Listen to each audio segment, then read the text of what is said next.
जिस मुगल सल्तनत की बुनियाद हिंदुस्तान में रखी गई, उसका पहला बादशाह एक ऐसा इंसान था जो अय्याशी में डूबा हुआ था।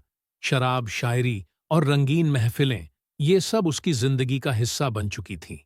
रोज शाम होते ही दरबार सजता, साज बजते और सुराही से सुराही ढलती जाती। लेकिन फिर एक दिन उसी मुगल बादशाह ने सबके सामने कुरान पर हाथ रखकर कसम खाई कि वो चीज जिसे वो सबसे ज्यादा प्यार करता है, उसे हमेशा के लिए छोड़ देगा। लेकिन आखिर ऐसा क्या हुआ था? कहानी शुरू होती है 14 फरवरी 1483 को फरगना घाटी से, जहां एक बच्चे ने जन्म लिया और उसका नाम रखा गया जहीरुद्दीन मोहम्मद बाबर। उसकी रगों में तैमूर और चंगेज खान दोनों की विरासत दौड़ रही थी। शुरुआती वर्षों में बाबर ने समरकंद की तरफ रुख किया, लेकिन हार झेलनी पड़ी। फिर काबुल की ओर कूच किया। यहीं से उसकी जिंदगी में वो मोड़ आया जहां से उसके अंदर के इंसान ने खुद को खोना शुरू कर दिया। काबुल में बाबर का एक चाचा था जो शराबी, रंगीला और बुरी आदतों में डूबा हुआ था। उसी चाचा ने बाबर को पहली बार शराब का स्वाद चखाया। कहा जाता है कि उसने बाबर से कहा, शराब सुल्तानों की शान है। बाबर भी धीरे धीरे उसी रास्ते पर चल पड़ा। रातों की महफिलें, शेरो शायरी, खूबसूरत चेहरे और सुराही से छलकती शराब। बाबर का दरबार अब युद्ध की नहीं, बल्कि रंगीनियों की योजना बनाने लगा। लेकिन इन सब के बीच एक ऐसी घटना घटी जिसने खुद बाबर को अंदर तक हिलाकर रख दिया। बाबर ने खुद अपने ग्रंथ बाबरनामा में एक वाकया दर्ज किया है। एक रात वो अपने साथियों के साथ नाव की सैर पर गया। वहां बाबर ने उस रात शराब कुछ ज्यादा ही पी ली थी। नशा इस कदर चढ़ गया कि होश नहीं रहा। सुबह होते ही उसने हुक्म दिया, मुझे घोड़े पर चढ़ा दो।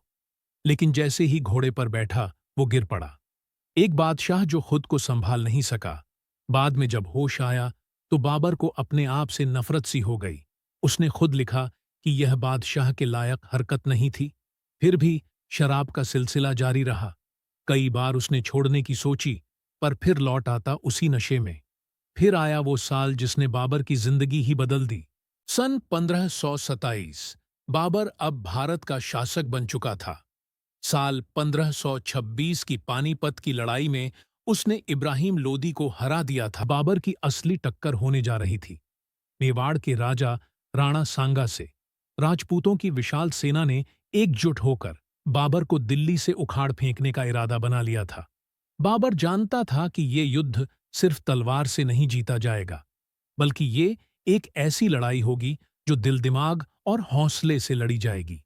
उसने अपनी सेना को एकजुट करने के लिए एक धार्मिक भाषा अपनाई। उसने ऐलान किया कि ये जंग जिहाद है, इस्लाम की हिफाजत के लिए।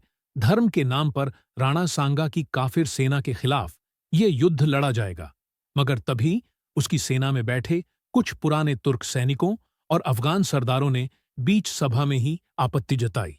एक बुजुर्ग अफगान सरदार बोला, बादशाह सलामत, हम जिहाद में लड़ें आपके कहने पर, लेकिन आप खुद तो हर रात शराब में डूबे रहते हैं। एक शराबी कैसे जिहाद की बात कर सकता है? बाबर स्तब्ध रह गया। वो समझ गया कि अगर नेतृत्व करना है तो पहले खुद को बदलना होगा।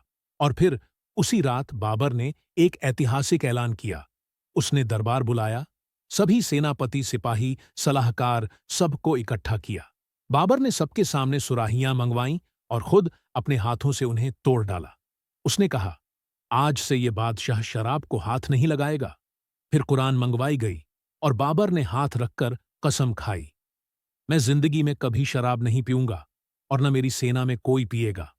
उसने सिर्फ शराब नहीं छोड़ी, बल्कि एक जिम्मेदार राजा बनने की दिशा में पहला कदम उठाया। कुछ इतिहासकारों का मानना है कि खानवा युद्ध से पहले बाबर ने मन में ये निर्णय लिया था कि वह अपनी सबसे प्रिय चीज का त्याग करेगा, और इसलिए उसने शराब छोड़ी। उसके बाद बाबर की रणनीतियां और स्पष्ट हो गईं।